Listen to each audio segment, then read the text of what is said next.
composition, Gay-Lussac's law, and law of multiple proportion. But why this law is the most important? Because बाकी laws एक number में आएंगे अगर आएंगे, लेकिन ये लॉ सीधा आपका 2 या 3 मार्क्स में मिनिमम आएगा, क्योंकि this is the only law which has its applications also. But before we discuss its application, पहले हम लॉ को समझते हैं. जो लास्ट लॉ था Gay-Lussac's लॉ, वो क्या कहता था? Gay-Lussac's law that Gay-Lussac's law क्या कहता था? हो गया आपकी बातें? हाँ, yes, Gay-Lussac's law of combining gases क्या बोलता था कि whenever gases react to form products, they do so in a volume which bear a whole number ratio, and that ratio is same as is the molar ratio. है ना? मैंने example बताया था कि Gay-Lussac कहता है कि अगर आपके पास ये रिएक्शन है 1N2 प्लस, बातें नहीं करनी प्लीज, अब मुझे किसी को टोकना पड़ेगा, that means that person is going to out of the class. According to Gay-Lussac's law क्या था कि अगर कोई रिएक्शन में गैसेस पार्टिसिपेट कर रहे हैं तो उसमें ये जो मोलर रेशियो है, दित्या कितनी मोलर रेशियो है नाइट्रोजन की? 1, हाइड्रोजन की कितनी है? 3, और अमोनिया कितनी प्रोड्यूस हो रही है? 2. ये मोलर रेशियो है. बट उसने बोला था कि इवन जो वॉल्यूम कंबाइन होगा, अगर इसका 10 लीटर वॉल्यूम कंबाइन होगा तो ऑटोमेटिकली इसका 30 होगा, इसका 20 होगा, ताकि इनके बीच में भी रेशियो 1:3:2 ही बने. इन सिंपल वर्ड्स अगर मैं बताऊं कि इसके कहने का मतलब था कि जो गैसेस कंबाइन करती हैं वो उसी मोलर रेशियो में कंबाइन करती हैं, उसी वॉल्यूम की रेशियो में कंबाइन करती हैं जिस रेशियो में उनके मोल्स कंबाइन कर रहे होते हैं. यानी कि अगर स्टोइकियोमेट्री कहती है कि N2 का 1 मोल 3 मोल्स से रिएक्ट करेगा, तो ऑटोमेटिकली अगर आप नाइट्रोजन का 10 लीटर वॉल्यूम लोगे तो हाइड्रोजन का ऑटोमेटिकली 30 लीटर कंबाइन करेगा, ताकि 10:30 की रेशियो भी 1:3 बने. ओके? हाँ, कुछ बोलो. नहीं, एवरेज नहीं लेना, मतलब हाँ आपस में इनकी जो आपने वैल्यूज लेनी है वो इस तरह से लेनी है कि उसकी रेशियो अरिथमेटिक मीन. हाँ, अरिथमेटिक मीन तो एवरेज होता है ना, एवरेज नहीं ले रहे. आई एम सेइंग कि आपने जो वॉल्यूम रखने हैं उनकी रेशियोज इस तरह रखनी है कि उनकी रेशियो वही रेशियो बने जो मोल्स की है. इसके बाद अब एक साइंटिस्ट आया बर्जीलियस, एक बर्जीलियस नाम का साइंटिस्ट आया, उसने hypothesis the. Why Berzelius hypothesis never became a law? Because इसमें एक फ्लॉ था. अब आप कहोगे कि मैम जब बर्जीलियस हाइपोथेसिस में फ्लॉ था, जब वो लॉ बना ही नहीं तो हम इसको पढ़ क्यों रहे हैं? Why can't we just come to Avogadro law? Avogadro ने सिंपल बर्जीलियस हाइपोथेसिस में एक चेंज किया था, तो वो एवोगैड्रो लॉ बन गया. तो अगर आपको एवोगैड्रो लॉ समझना है तो सबसे पहले Berzelius who was a Sweden scientist, he gave us some statement which never became a law, क्योंकि उसमें कुछ गलती थी जिसकी वजह से आज तक भी अगर आप बुक्स में बर्जीलियस नाम के स्टेटमेंट को देखोगे it will be like Berzelius hypothesis. Hypothesis समझते हो ना, जो चीज कभी भी लॉ नहीं बनती, बिकॉज वो एक हाइपोथेटिकल स्टेटमेंट ही रह जाती है. जब भी कोई साइंटिस्ट कोई भी लॉ देता है पहले वो हाइपोथेसिस ही होती है, लेकिन जब वो प्रूव हो जाती है then it becomes a law. लेकिन अब बर्जीलियस ने क्या बोला था? बर्जीलियस हाइपोथेसिस ने क्या बोला कि equal volume of gases contain equal number of atoms under similar conditions of temperature and pressure. Under similar conditions of temperature and pressure. Berzelius ने कहा था कि अगर आप कोई 2 गैसेस ले रहे हो, है ना, लाइक एक अमोनिया, एक CO2 है, एक H2 है, या कोई भी 2 अलग अलग गैसेस ले रहे हो, बट अगर उनका वॉल्यूम इक्वल होगा ना तो उसके अंदर नंबर ऑफ एटम्स भी इक्वल होंगे. जैसे फॉर एग्जाम्पल बर्जीलियस ने कहा कि मान लो तुम 2 अलग अलग गैसेस ले रहे हो, एक ए है और एक, पर दोनों का वॉल्यूम इक्वल ले लो, मतलब अगर तुम इसका 1 लीटर ले रहे हो तो इसका भी कितना ले लो. तो उसने क्लेम किया कि अगर आप 1 लीटर ऑफ ए में नंबर ऑफ एटम्स कैलकुलेट करोगे तो बी के 1 लीटर में नंबर ऑफ एटम्स इक्वल करोगे तो दोनों इक्वल ही होंगे, बट प्रोवाइडेड ए और बी सेम टेम्परेचर पर और सेम प्रेशर पर होने चाहिए. मतलब अगर दोनों 273 केल्विन टेम्परेचर पर हैं और 1 एटमॉस्फेरिक प्रेशर पर हैं तब ऐसा होगा. आई again repeat, let me complete with doubt. मैं आपको बोल रही हूँ ना 3 दिन में मैं वही वही टॉपिक उठाऊंगी। अभी आप बिल्कुल फोकस एवोगैड्रो लोअर एप्लीकेशन पे करो, मेरी गट फीलिंग है ये आएगा। बर्जीलियस हाइपोथेसिस ने क्या कहा, equal volume of all gases contain equal number of irrespective of the nature. उसने कहा कि मुझे नहीं मतलब कि ए कौन है, is it ammonia, is it CO2, is it H2, but what ever it is, और बी कोई भी है, लेकिन अगर वो सिमिलर कंडीशन ऑफ टेम्परेचर और प्रेशर पर है तो मैं एक बात क्लेम कर सकता हूँ कि इस उन दोनों के अंदर इक्वल नंबर ऑफ एटम्स होंगे। ठीक है, अब यहाँ पर इस लॉ बर्जीलियस हाइपोथेसिस को देखो रॉन्ग किसने प्रूव किया। बर्जीलियस हाइपोथेसिस को रॉन्ग प्रूव करने के लिए एक इक्वेशन ली, हाइड्रोजन प्लस, ध्यान से देखना, hydrogen plus chlorine gives hydrogen chloride या हाइड्रोक्लोरिक एसिड। अगर मैं इसको इक्वेशन की फॉर्म में लिखूं तो 1H2 plus 1Cl2 give 2HCl। ये आपने रिएक्शन बहुत बार देखी होगी कि जब हाइड्रोजन का एक मोल दूसरे क्लोरीन के एक मोल से रिएक्ट करता है तो 2 मोल्स ऑफ HCl प्रोड्यूस करते हैं, मतलब अगर हम बैलेंस केमिकल रिएक्शन को देखें। ठीक है, अब मुझे एक बात बताओ, इसका एक मोल से रिएक्ट कर रहा है तो इसके 2 मोल्स प्रोड्यूस हो रहे हैं, है ना। और अगर मैं गे ल्यूसैक्स को देखूं तो गे ल्यूसैक ने कहा था कि वॉल्यूम की भी यही रेशियो होगी, यानी कि अगर H2 का 1 मोल है तो अगर उसका वॉल्यूम 1 होगा तो क्लोरीन का भी 1 वॉल्यूम कंबाइन कर रहा होगा, क्योंकि गे ल्यूसैक्स ने कहा था कि जो मोल की रेशियो होती है वही वॉल्यूम की रेशियो होती है। अगर आपको इस इक्वेशन में देख के ये लग रहा है कि एक H2 एक Cl2 से रिएक्ट कर रहा है, तो अगर तुम इसका 1 वॉल्यूम लोगे तो इसका भी वॉल्यूम कितना लेना पड़ेगा, 1, लेकिन HCl का कितना वॉल्यूम प्रोड्यूस होगा, 2 वॉल्यूम। ये चीज मैंने गे ल्यूसैक्स के लॉ के हिसाब से लिखी कि combining gases combine in the ratio of volume which is same as the molar ratio। अब यहाँ पे बर्जीलियस हाइपोथेसिस दिखाते हैं। बर्जीलियस हाइपोथेसिस ने क्या कहा कि equal volume contain equal number of atoms, यानी कि अगर मैं इसके 1 वॉल्यूम में n एटम्स हैं तो इसके अंदर भी कितने एटम्स होंगे, n एटम्स, लेकिन इसके कितने एटम्स प्रोड्यूस होंगे।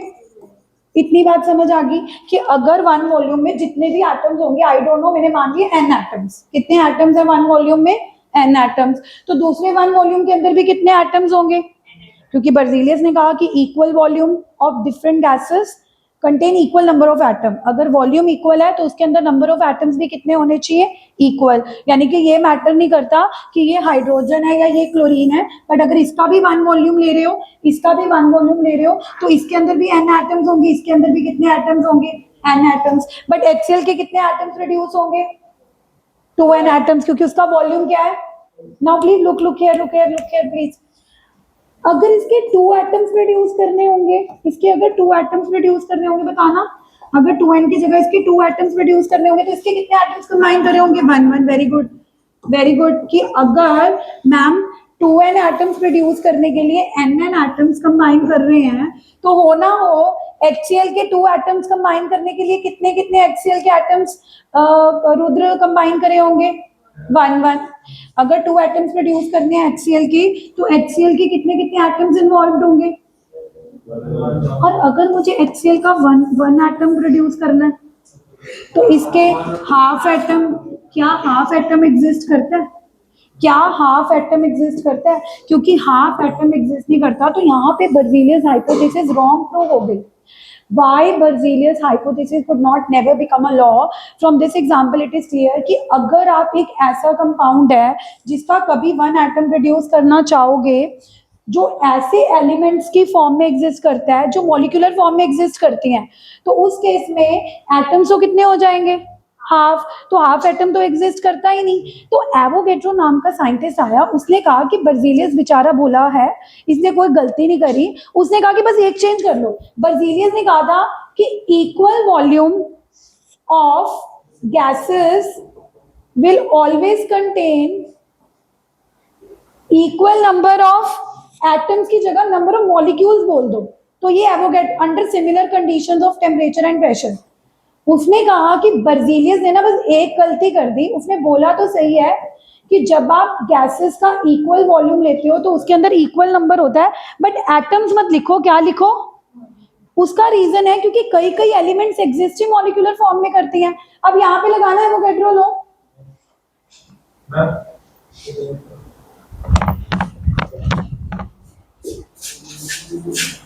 हेलो, केमिस्ट्री की ट्यूशन हाँ जी हाँ जी प्लस 2 की। हाँ जी, 1 and 2। अच्छा, मेरा बेटा है कॉलेज में है, ओके प्लस 2 में। वैसे वो हेलिक्स करता है, ओके। अब इस साल वो ऑनलाइन हेलिक्स से कर रहा है। ओके वैसे उसकी उसकी ट्यूशन के लिए पता करना है। ओके। तो वी हैव 2 बैचेस। एक हमारा आफ्टरनून में 1:30 to 2:30 होता है, लाइक काफ़ी लोग स्कूल के बाद इमीडिएटली प्रेफर करते हैं, है ना। एक हमारा 4:30 to 5:30 होता है, दोनों में स्ट्रेंथ ऑलमोस्ट इक्वल है। तो ऐसा 5:30 है। Evening batch is at 4:30।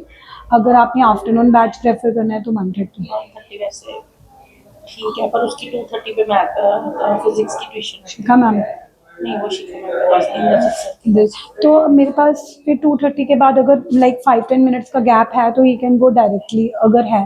अगर इमीडिएटली वहाँ शुरू होती है फिर देखना पड़ेगा, है ना। हाँ, आ रहे हैं स्कॉलर्स के बच्चे। स्कॉलर के मेरे पास प्लस टू में कितने 50-60 बच्चे हैं ना, मेरे को नाम से याद स्कॉलर के हैं हमारे इस बार। 11 में तो हैं बहुत सारे। 12th के स्कॉलर्स के पर ये है कि आपको उसको बेसिक से मतलब शुरू से स्टार्ट करना पड़ेगा। प्रॉब्लम क्या है कि वो हेलिक्स जाता था ना, तो उसकी बिल्कुल नहीं थी। अब उसकी टेंशन मत लो, हाँ। मैं ग्रुप में पढ़ाकर भी ना बहुत कम पर्सनलाइज्ड। वो बहुत कम बोलता है, तो मतलब कोई उसको कुछ कह जाए वो कुछ नहीं जवाब आप देता है। उसकी दिक्कत आपको नहीं आएगी। मैं एक्स्ट्रा क्लास भी दे देती हूँ। उसके बाद जब मैं पर्सनली जिस बच्चे को कोई प्रॉब्लम होती है उसको बाकी मेरे ऑनलाइन लेक्चर्स भी वो हैं, खुद ना इनिशिएटिव नहीं लेता। वो मैं ले लूंगी, आप उसकी टेंशन मत लो। आप उसको 1-2 बार भेजो, अगर उसको सही लगता है ठीक फिर उसके बाद बाकी मेरी टेंशन है। ठीक। क्या चार्जेस है? 1300। ओके। नेम क्या है आपके बेटे का? अभिजीत। अभिजीत। हाँ, कल संडे है, मंडे से भेज देना, हाँ, मंडे से ही है ना। भेजूंगी आपको। हाँ, ठीक है, बाकी आप ये देख लो कि 1:30 के मैं उसको हाँ ना, पूछ लेना। 1:30 या 4:30 हाँ हाँ। ठीक है। शाही नेचर का है थोड़ा, तो मुझे थोड़ा बहुत बच्चे देखो, अब मेरी बात सुनो ना, जैसे मेरा वो ना 50 स्कूल नहीं स्टूडेंट, जाता। तो फिर बच्चे उतना खुलते नहीं है। नहीं, वो अब जा नहीं रहा। वो थोड़ा सा बाकी बच्चों से ना ये डिफरेंट है उसमें कि उसको कोई बच्चा बोल भी जाएगा ना, वो अंदर ही अंदर घुसता रहेगा, कहता नहीं किसी को कुछ। कोई बात नहीं, आप उसकी टेंशन मत लो, मैं अपने आप ही इंट्रोवर्ट बच्चों के साथ भी वो डील ज्योत्सना करती हूँ। मैम के पास गया है, ओके, वो लास्ट ईयर भी गया है, बट तो नहीं मुझे अच्छा लगा। रिजल्ट्स नहीं अच्छे मिले। कोई बात तो नहीं। मैं हाँ थोड़ी वरीड हूँ केमिस्ट्री को लेके। आप भाई यहाँ पे आगे ना, अब आपको टेंशन नहीं लेनी। ठीक। बाकी अगर मुझे कोई प्रॉब्लम लगेगी then I will talk to I U, M also है ना। Administration head at scholars. अच्छा, ओके, नाइस। ओके, ठीक है। प्लीज आप वाटर कुछ तो ले लो। Thank you. ठीक है, कल से मैं उसको भेज हाँ जी हाँ जी, श्योर। हाँ, फिर मैं फीस भेज दूंगी। कोई बात नहीं, कोई बात नहीं, ठीक ठीक है। है, आप मुझसे मेरा नंबर भी ले लेना। हाँ, मैं ना ये मैम है, ये ना बच्चों का रिकॉर्ड ही मेंटेन करते हैं, तो ये पेरेंट्स ग्रुप में पेरेंट्स का रखते हैं, क्योंकि कई बार कई इन्फॉर्मेशन हमें Parents को पेरेंट्स देनी है। एब्सेंटीज लिस्ट हम डेली पेरेंट्स ग्रुप में भेजते हैं, क्योंकि कई बार बच्चे ऐसे भी आते नहीं, हैं, नहीं, बिल्कुल यू नो सही द करते हो। सिचुएशन, है ना। तो हम तो ऑलरेडी इन सारी चीज़ों का ध्यान रख रहे हैं कि आपका नंबर पेरेंट्स ग्रुप में ऐड होगा, उसका नंबर स्टूडेंट्स वाले ग्रुप में ऐड होगा अकॉर्डिंगली, कि वो 1:30 में आ रहा है कि 4:30। ठीक है, तो एक बार आप भेज दो, फिर वो हम सारी मैं उसे फॉर्मेलिटी। एक बार कहती हूँ 1:30 आ जाए, फिर वो टाइमिंग की सेटिंग हाँ, लेके। मंडे से। Monday? हाँ, ठीक है। Okay, हाँ जी, थैंक यू।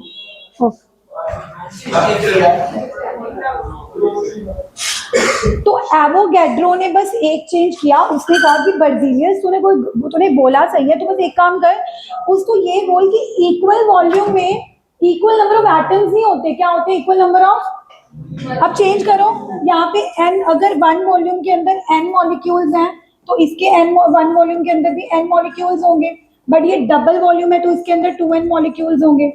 और अगर इसके 2 मॉलिक्यूल प्रोड्यूस करने हैं तो इसका कितना मॉलिक्यूल इन्वॉल्व है, 1 मॉलिक्यूल, इसका भी कितना मॉलिक्यूल इन्वॉल्व है, और अगर इसका 1 मॉलिक्यूल प्रोड्यूस करना है तो इसके कितने मॉलिक्यूल्स इन्वॉल्व हैं।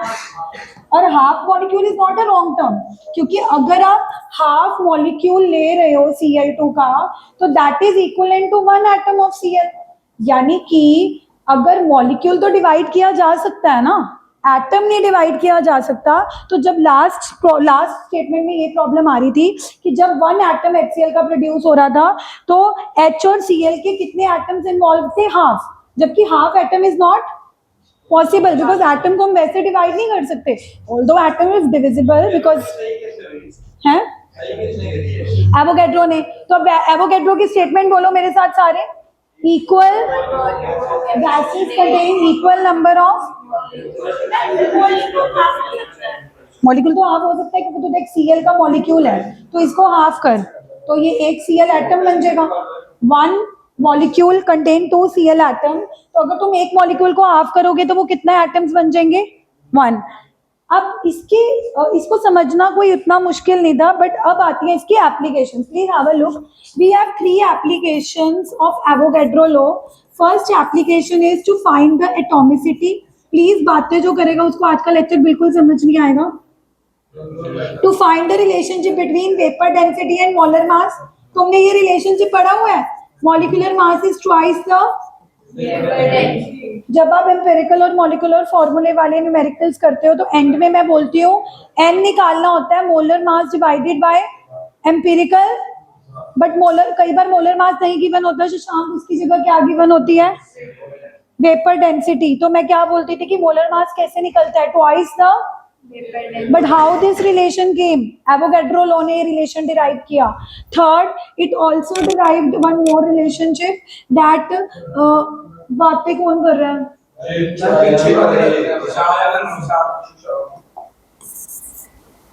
And the third application is that molar mass is equal to mass of 22.4 litre of gas at STP। यानी कि जब भी किसी गैस का हम कितना वॉल्यूम लेते हैं 22 तो उसके अंदर कितना मास होता है? जितना मोलर मास। ये बात हमें ऑलरेडी मोल कंसेप्ट में पता है। तो ये तीनों एप्लीकेशंस हैं, अब मैं इनको डिराइव करवाऊंगी। आज का लेक्चर जो बच्चे मुकत के हैं उनको घर जाके रिकॉर्डेड भी दोबारा सुनना पड़ेगा, because we are doing it because it will come. Stoichiometry limiting reagent कराऊंगी, कल भी तो क्लास है। हैं? क्या करते हो? नहीं, मैं पेपर सेटर नहीं हूँ। It's been 15 years experience. तो मैं सारे क्वेश्चन पेपर को एनालाइज करके स्कूल के अकॉर्डिंग बताती हूँ, तभी बस, और तो मैं कुछ भी नहीं कर रही। आया ना पेपर सेम? लास्ट ईयर जैसा डाला था ना, तो लास्ट ईयर वाला क्वेश्चन पेपर दे दूंगी, वो तो मैंने दिया भी हुआ है। ये कह रही है।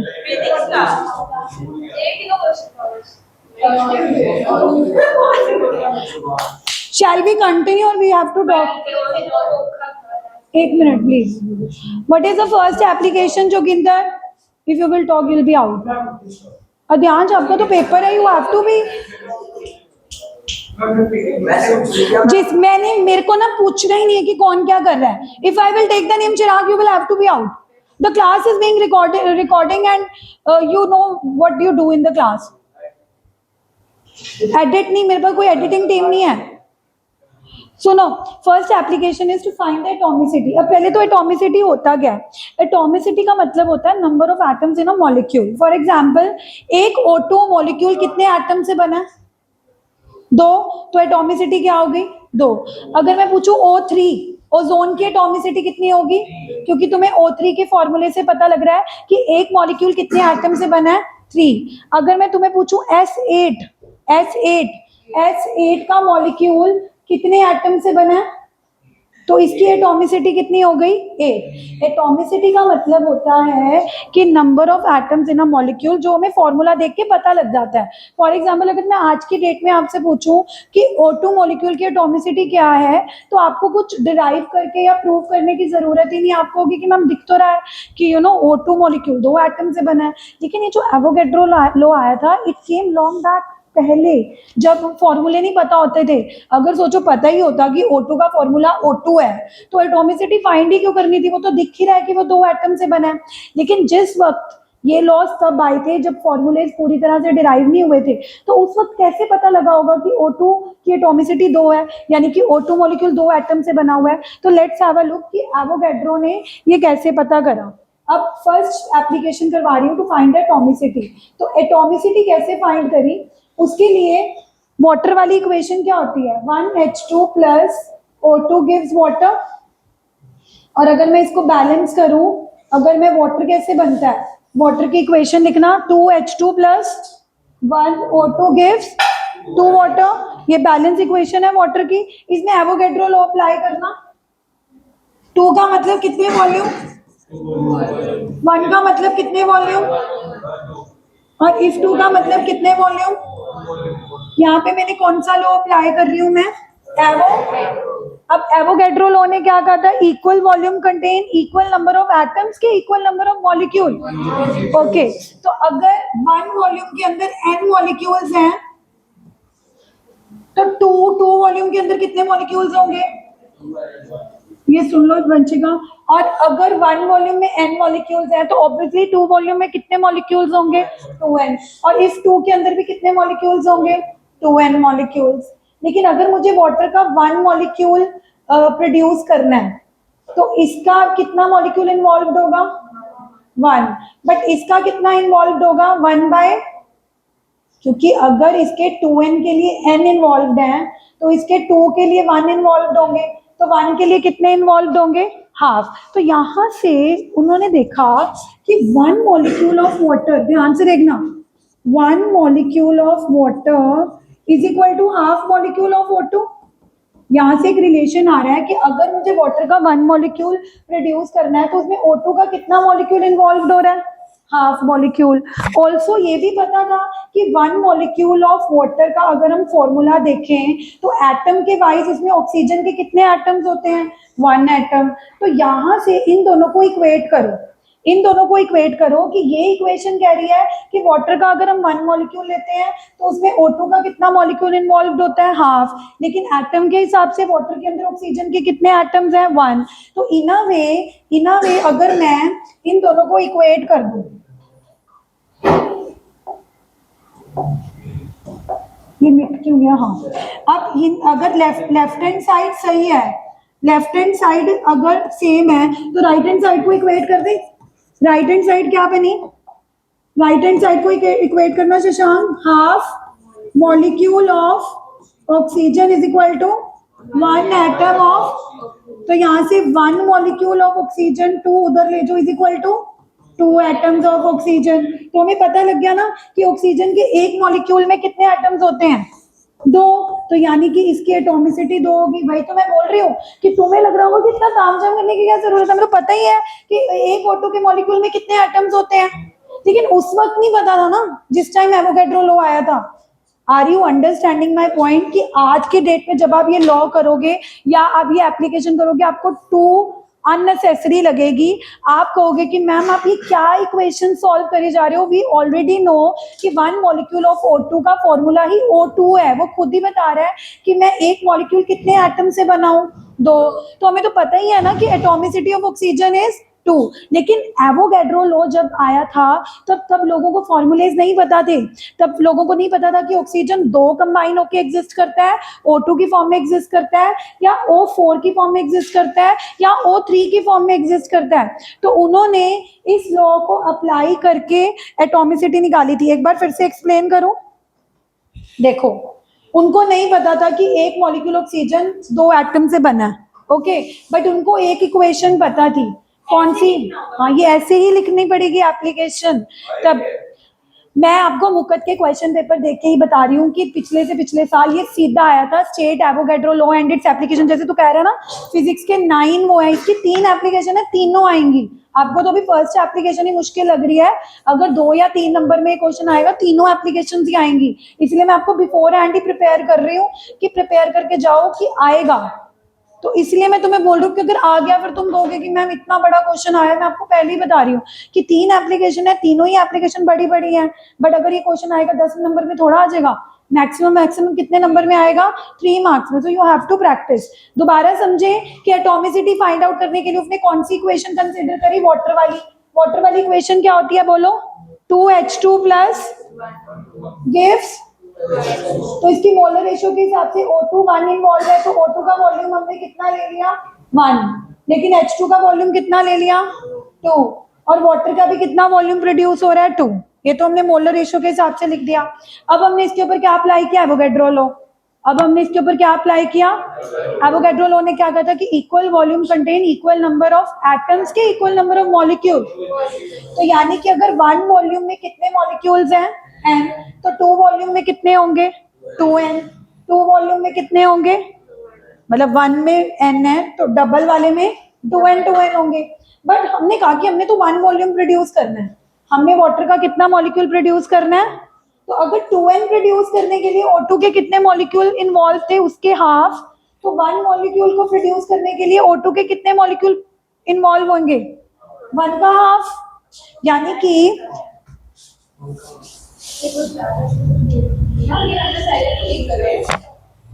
जब लॉज करे थे ना स्टार्टिंग में, तो मैंने एवोगैड्रो लॉ कराया था, बट इसकी एप्लीकेशंस नहीं करवाई थी क्योंकि मुझे था कि ये कॉम्प्लिकेटेड है। बट जब अब मैंने लास्ट ईयर के क्वेश्चन पेपर्स एनालाइज करे हैं, डीपीएस पटेल के क्वेश्चन पेपर में मुझे क्वेश्चन नहीं हाँ, मैंने आपको मुक्कत का जो क्वेश्चन पेपर पढ़े हैं उनका सारा पीडीएफ बना के दे तो दिया ध्यांश, 2022, 23, 24, 25 चैप्टर वाइज दिए हैं। बस तुम्हारा ही है क्या, पटेल का भी भेज दिया? और तुम्हारा इसीलिए थोड़ा पेपर लेट है, कल तक वो भी भेज दूंगी। हाँ जी, please have a look everybody. Shashank, यहाँ से क्या समझ आया कि अगर वाटर का 1 मॉलिक्यूल है तो O2 के कितने मॉलिक्यूल हैं? बट हमें ये भी तो पता था ना कि वाटर के अंदर ऑक्सीजन के कितने एटम होते हैं, H2O। तो can I equate these two things, because ये चीज भी 1 मॉलिक्यूल ऑफ वाटर में है, ये चीज भी 1 मॉलिक्यूल ऑफ वाटर में है, यानी कि left hand side is same, then can I equate the right hand side. तो जैसे मैंने राइट हैंड साइड इक्वेट करी, that half molecule of oxygen is equal to 1 atom of oxygen, तो 1 molecule of oxygen कितने atoms के equal आ गया, तो पता लग गया कि एक मॉलिक्यूल 2 एटम के इक्वल है, तो एटॉमिसिटी ऑक्सीजन की क्या आ गई, 2। Hence proved।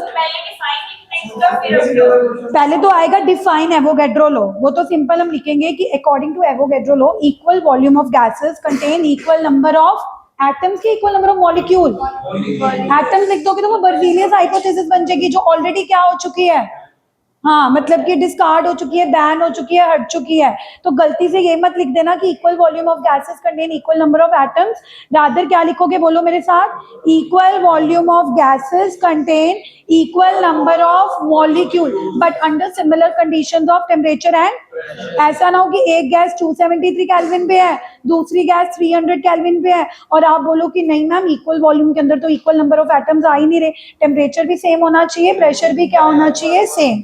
अब देखते हैं दूसरी एप्लीकेशन। दूसरी एप्लीकेशन है relationship between vapour density and molar mass. Second application क्या है, relationship between vapour density and, पहले तो वेपर डेंसिटी सुन समझते हैं होता क्या है। वेपर डेंसिटी नहीं चुप रह सकते तुम। वेपर डेंसिटी क्या, वेपर डेंसिटी कैसे डिफाइन होती है, मास of any gas off 1 liter at SGP divided by mass of H2 gas of 1 liter at SGP। यानी कि अगर आप किसी भी गैस की वेपर डेंसिटी फाइंड आउट करना चाहते हो तो उसका एक रूल होता है कि आप जिस भी गैस की वेपर डेंसिटी फाइंड आउट करना चाहते हो उस गैस का आपने मास लेना है, बट कितने वॉल्यूम का, 1 लीटर। उस गैस का मास लेना है बट कितने वॉल्यूम का, और कौन सी कंडीशन पर होना चाहिए, एसजीपी, और उसको डिवाइड करना है रेफरेंस, मतलब स्टैंडर्ड हमेशा नीचे कौन सी गैस लेनी है, ऊपर तो आपने वही गैस लेनी है जिस गैस की आप क्या फाइंड आउट करने की कोशिश कर रहे हो, वेपर डेंसिटी, बट नीचे जितने आपने कौन सी गैस लेनी है, H2, उसका भी वॉल्यूम कितना लेना है, 1 लीटर एट एसजीपी। अब यहाँ पे एवोगैड्रो लॉ लगाते हैं। एवोगैड्रो लॉ ने क्या कहा था कि इक्वल नंबर, जी देखो अभी मैंने अभी तक तो एवोगैड्रो लॉ लगाया ही नहीं, अभी तो मैं आपको वेपर डेंसिटी के बारे में बता रही हूँ कि वेपर डेंसिटी नाम की एक जो टर्म आपने सुनी हुई है, इसका ना एक फॉर्मूला होता है कि अगर आप किसी भी गैस की वेपर डेंसिटी फाइंड आउट करना चाहते हो, उस गैस का मास आपने ऊपर लेना है और उसको रेफरेंस हाइड्रोजन गैस के मास से डिवाइड करना है। है by always hydrogen, because hydrogen कई चीजों में रेफरेंस लिया गया है, maybe it is the lightest atom, that could be the reason, है ना। हाइड्रोजन का एटॉमिक नंबर कितना होता है 1, और कई चीजें क्या होती है कि रूल होती है, अब ये रूल बन गया तो हमें फॉलो करना है, ठीक है। क्या रूल है, how to find the vapour density Chirag, ऊपर किस गैस का मास लेना है जिसकी वेपर डेंसिटी फाइंड आउट कर रहे हैं, mass of that gas but of how much volume at H3P, और नीचे कौन सी गैस का मास लेना, ऑलवेज H2, बिकॉज वो स्टैंडर्ड है। अब मुझे एक बात बताओ, आपको वही वो पूछ रही थी, अब जब वो पूछ रही थी तो तुम्हें बातें करनी है, अब मैं तुम्हें आंसर दूंगी, वो तीसरा बातें करेगा, क्लास में फोकस नहीं करते ना आप लोग।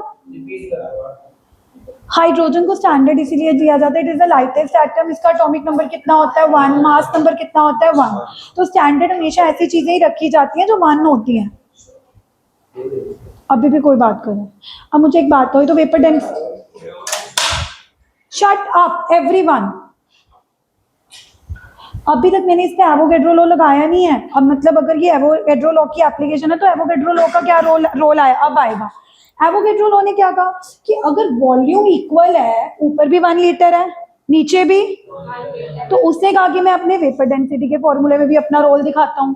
उसने कहा कि अगर ऊपर भी 1 लीटर ले रहे हो आप गैस का, मतलब मास ले रहे हो बट 1 लीटर वॉल्यूम का ले रहे हो, और नीचे भी आप हाइड्रोजन गैस के मास का वॉल्यूम 1 लीटर ले रहे हो, बट वॉल्यूम इक्वल है, तो equal volume contain equal number of molecules. तो उसने कहा कि एक काम करते हैं, 1 लीटर के अंदर जितने भी मॉलिक्यूल्स होंगे, we don't know, n molecules लिख रही हूँ इसीलिए मैं, तो उसने कहा कि नीचे भी जो आप हाइड्रोजन गैस ले रहे हो उसका भी तो 1 लीटर ले रहे हो, तो उसमें भी n मॉलिक्यूल्स होंगे।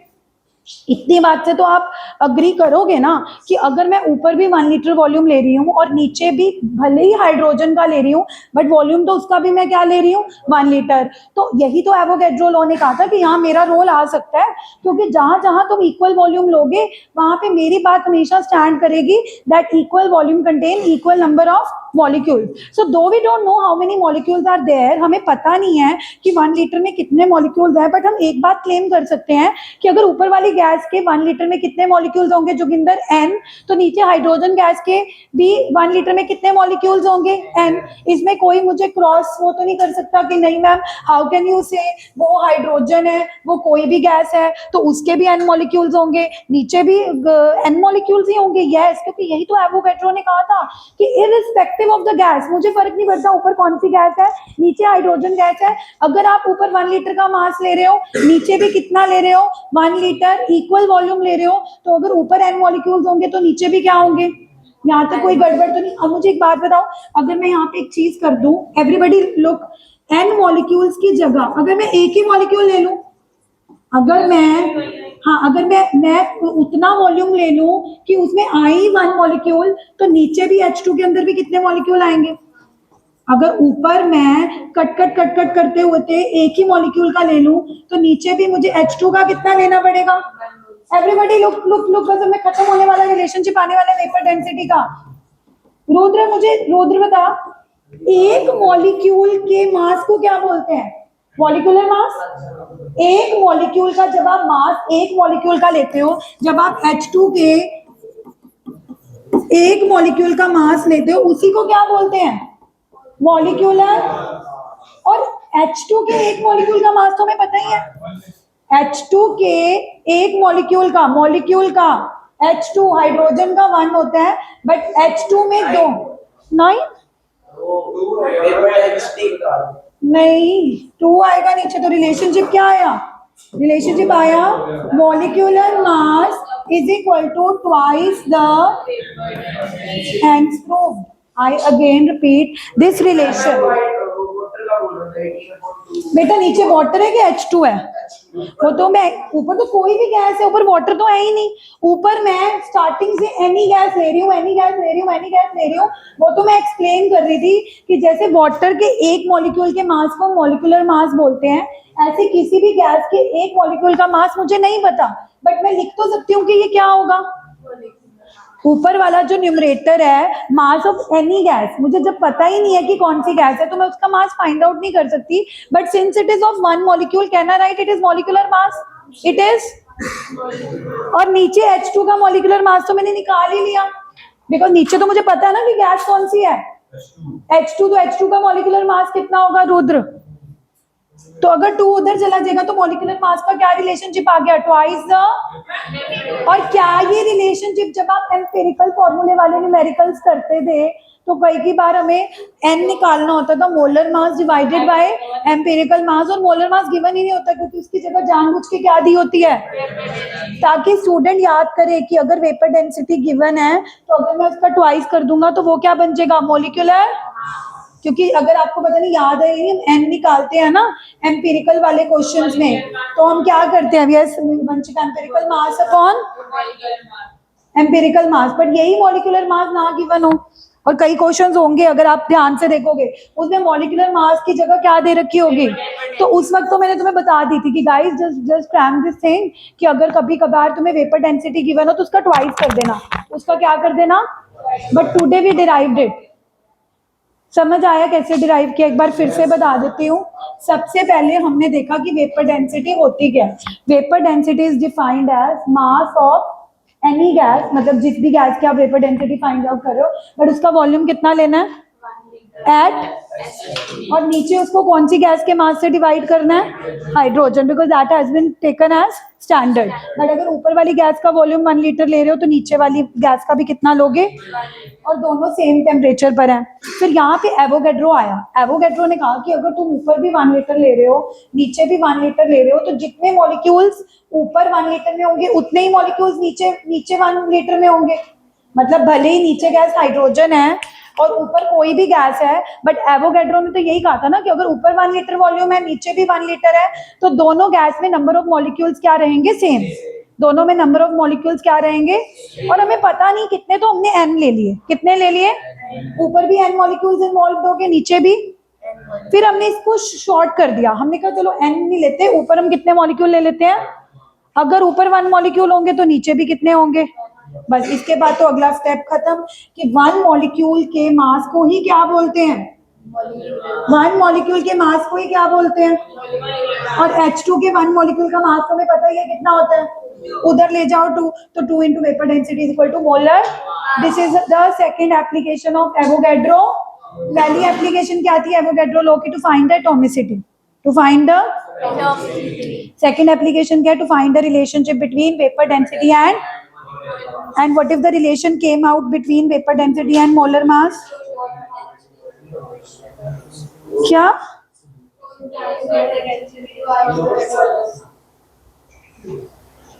फर्स्ट क्या था, टू फाइंड एटॉमिक, ठीक है। थर्ड एंड लास्ट एप्लीकेशन करें, मुश्किल जिनको लग रहा है, जिनको मुश्किल लग रहा है उनको भी मैं कहूंगी कि रट लो इस टाइम, क्योंकि मैं आपको बता रही हूँ कि अगर आया, अगर आपकी किस्मत में सच में हुआ तो सीधा आएगा। मतलब इसमें कोई ये नहीं है कि न्यूमेरिकल है कि कल को हुआ नहीं तो क्या हुआ, अगर आएगा तो स्ट्रेट फॉरवर्ड आपने यही लिखना है।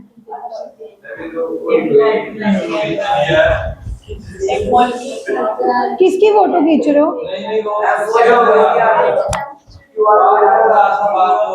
अच्छा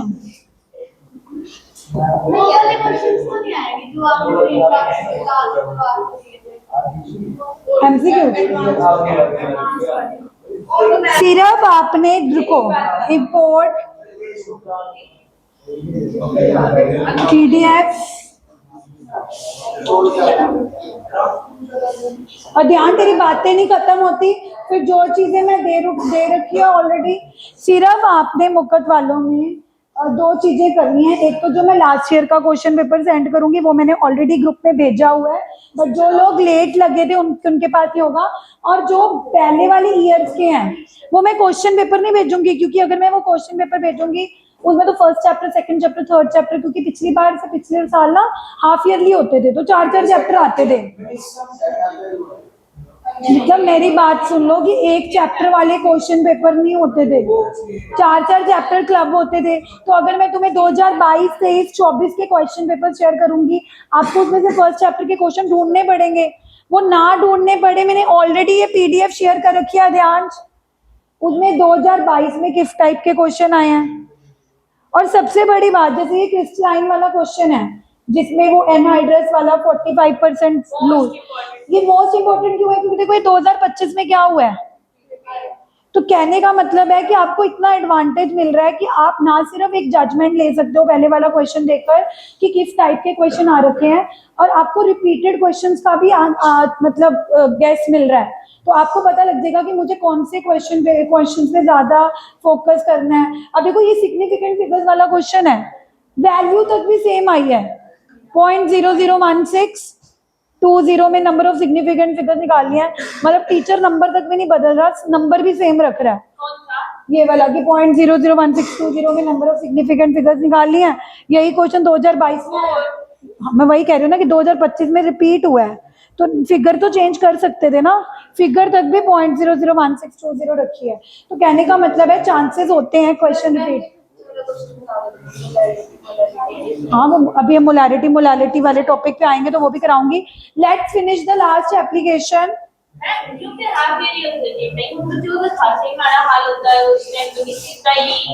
झटके लगते हैं ऐसे कि हाय मैम, जैसे अभी तुम्हें फिजिक्स का झटका लगा है कि ये क्या हो गया हमारे साथ, वो अलग ही दुनिया में जी रहे होते हैं कि 11th जैसे थी वैसे 12th में भी नंबर आ जाएंगे, जैसे 11th में आते हैं झटके लगते। तभी तो मुकुट वालों ने क्यों एक एक चैप्टर का टेस्ट, पिछले से पिछले साल तक फर्स्ट एक ही चैप्टर वाला कोई कॉन्सेप्ट ही नहीं होता था, सीधा बच्चा अप्रैल में आता था, सीधा जून जुलाई की छुट्टियों में मस्तियां मारता था, सीधा सितंबर में एग्जाम होते थे, 4 चैप्टर आते थे, फर्स्ट सेकंड थर्ड फोर्थ, और बच्चे इतनी बुरी तरह फेल होते थे, उनको झटका लगता था कि ये क्या हो गया।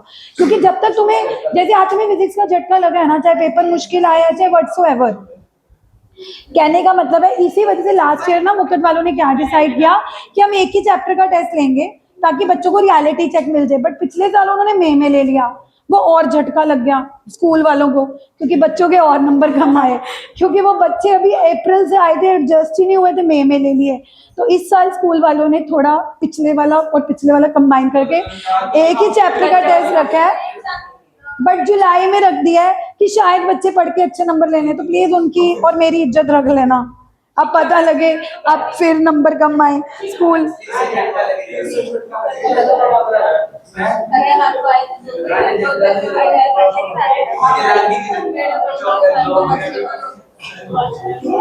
बट मैंने ना ये देख रखा है, ये मैंने चीज देख लिया है, ये मैंने चीज देख लिया है कि अगर कोई टीचर तुम पे इतनी मेहनत करे ना, तुम उसको लेते फॉर ग्रांटेड हो। फॉर ग्रांटेड मतलब मैं पागल हूं, तुम्हें क्वेश्चन पेपर दे रही हूँ,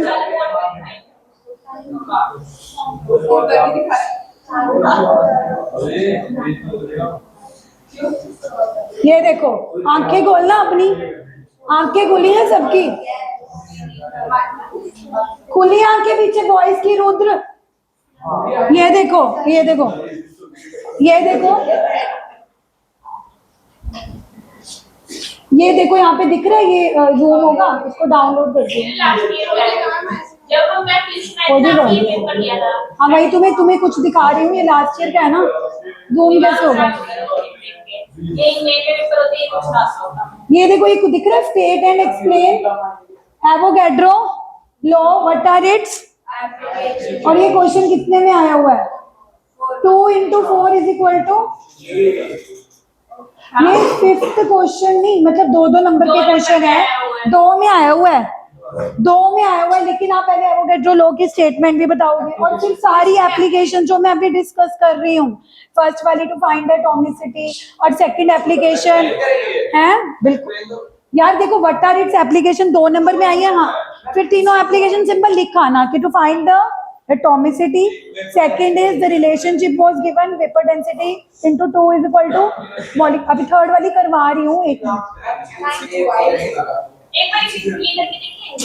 नहीं अभी तुम अब देखो उस पे मत चले जो, मैं अभी लास्ट एप्लीकेशन कंप्लीट करवा लूँ। ये तुम्हारा जो 2025 का क्वेश्चन पेपर है ना, ये क्वेश्चन पेपर फिर भी सही है क्योंकि इसमें एक ही चैप्टर है और तुम्हें भी एक चैप्टर आ रहा है, तो ये क्वेश्चन पेपर तो तुम एज इट इज फॉलो करो, मतलब सारा करके लाना। नो वंडर तुम्हें लगेगा कि मैम पिछले साल वाला तो रिपीट नहीं करेंगे, इतने बेवकूफ तो नहीं है कि पिछले साल वाला एक, but you never know. Patel में हुआ है, मैंने पिछले साल अभी +2 का यूपी हो रखा है, उनको पटेल वालों को क्वेश्चन पेपर दिया था कि बेटा ये कर लो, बच्चों ने खुद आके मुझे बोला कि मैम 7 से 8 क्वेश्चन सेम आए हैं, है ना, तो इसीलिए ये तो कर ही लेना।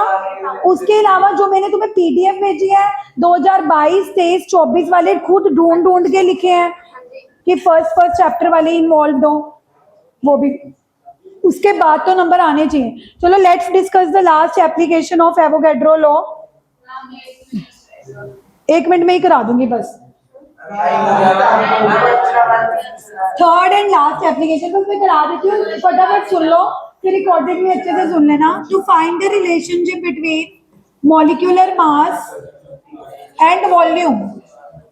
हमें पता है ना कि 1 मोल के मास को क्या बोलते हैं, मॉलिक्यूलर या मोलर मास, और उसी के अंदर कितना वॉल्यूम होता है, 22 लीटर ऑफ, यानी कि अगर 1 मोल गैस का वॉल्यूम देखें तो वो कितना होता है, 1 mole of gas always occupies how much volume, 22 point, और 1 मोल का मास भी क्या होता है, मोलर मास। यानी कि हम ये बोल सकते हैं ना कि अगर किसी गैस का हम मोलर मास लेंगे तो उसमें वॉल्यूम हमेशा कितना होगा, 22 पॉइंट। मतलब ये सारी चीजें कनेक्ट होगी ना कि 1 मोल के अंदर 22.4 लीटर होता है, और 1 मोल के मास को क्या बोलते हैं, मोलर मास।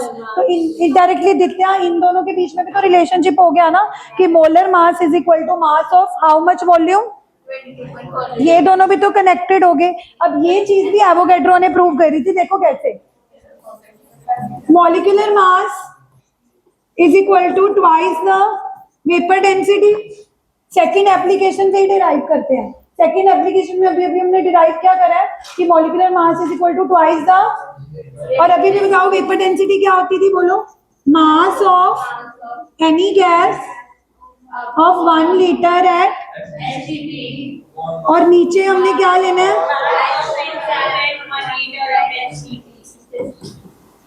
एट। अब ये देखा गया है कि किसी भी गैस के 1 लीटर के मास को तो हम क्या बोलेंगे,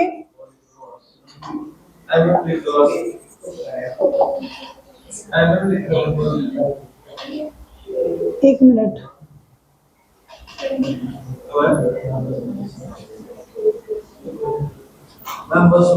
एक सेकेंड रुक जाओ बस, अभी 30 हुए ना पूरे, 31 पे छोड़ दो। हाँ 30 हुए हैं रुक।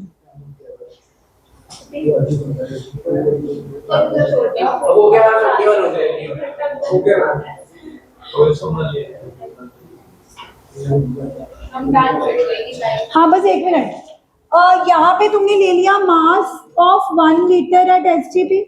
अब ये देखा गया है कि 1 लीटर पे ना हाइड्रोजन गैस का मास 0.89 होता है। इट हैज बीन सीन, मतलब ये एक फैक्ट है कि अगर आप 1 लीटर की कौन सी गैस लोगे, हाइड्रोजन गैस, तो उसका मास कितना होता है, 1 लीटर वॉल्यूम में हाइड्रोजन गैस का मास कितना होता है, 0. अब ये जो वैल्यू बनती है ना, ये 22.4 लीटर बनती है। अब ये प्रूव हुआ कि why molar mass is always equal to 22.4 litre, because ये जो वैल्यू बनी ऑफ एनी गैस, अब इसको 22.4 को अंदर ले जाओ तो molar mass is equal to mass of 22.4 litre of any gas, hence prove. हमें ये प्रूव करना था कि किसी भी गैस का जब हम 22.4 लीटर लेते हैं तो उसका मास किसके इक्वल आ जाता है, मोलर मास के इक्वल। ये हमने उसकी सेकंड एप्लीकेशन से ही प्रूव करा है। सेकंड एप्लीकेशन क्या थी, molar mass is twice the vapour density. Vapour density अभी मैंने डिफाइन करी थी कि किसी भी गैस का मास कितने वॉल्यूम में लेना है, लेकिन नीचे कौन सी गैस लेनी है, H2 की 1 लीटर का मास कितना होता है, ये तो लर्न ही करना पड़ेगा क्योंकि ये तो फैक्ट है। 2/0.89 क्या होता है, इसी 22.4 लीटर को अंदर ले जाएंगे तो प्रूव हो जाएगा कि molar mass is always equal to mass of how much volume, 22. अब अगर आपको लगता है कि मैम 2 नंबर में हम इतना इलैबोरेट करके नहीं लिखेंगे तो सिर्फ एप्लीकेशंस की हेडिंग्स कर जाना, लेकिन प्लीज आज के टॉपिक को इग्नोर मत करो, बिकॉज अगर आपको लग रहा है कि मैम टाइम पास कर रही है, आप जरा खुद देखो, मैंने आपको क्वेश्चन पेपर दिखाया है, I have shown you the question paper. हाँ जाओ जाओ जिन्होंने जाना। अच्छा मेरी बात सुनो, कल संडे क्लास लगाएं, बाकी होगी तो ऑफ है, बुकत वालों के लिए बुला लूंगी, ठीक है। बाकी अगर कोई दूसरे स्कूल का बच्चा आना चाहता है इज मोस्ट वेलकम, क्योंकि रिवीजन ही है। Only class will be for मुकत, if anyone else wants to come. 11:30 बजे के उनके चुनावी क्लास है। मैम ये थर्ड वाला है ये लो। हाँ उसमें सेकंड पहले दिखाना पड़ेगा, वंशिका ये बंद कर दे। सेकंड से शुरू होएगा वो। हाँ वो शुरू ही ऐसे होगा कि वी नो